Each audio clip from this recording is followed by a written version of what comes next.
So anda boleh refer dekat slide yang saya bagi dekat anda. Okay.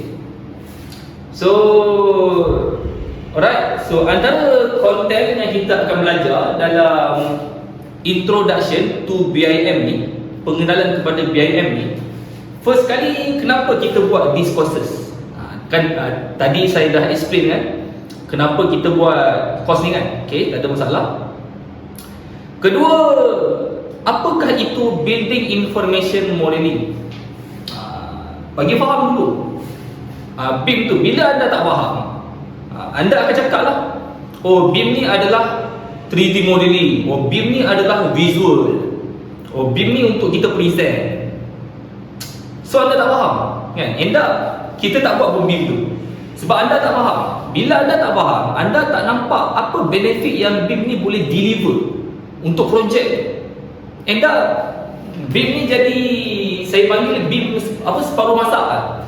Sekadar nak cukup keperluan projek je, sekadar kontraktor boleh claim payment je.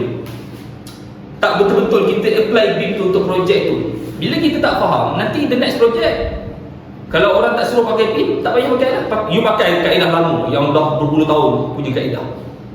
So why not kita alang-alang dah ada kaedah yang digital yang bagus macam ni, kita belajar, so kita boleh apply dekat kita punya next project. Okay, dari sudut you punya kerjaya, kalau you boss, dari sudut you punya business pun boleh grow dengan kaedah building information modeling lah, teknologi digital. Why need building information modeling? Kenapa perlu BIM? Kenapa perlukan building information modeling ni? Zaman dulu tak perlu pun BIM. Antara yang kita akan share dalam ni. Okay. Teknologi infrastruktur.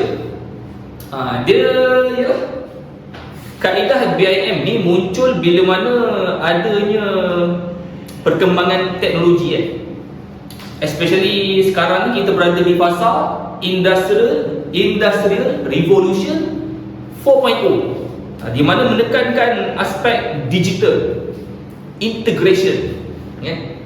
Okay.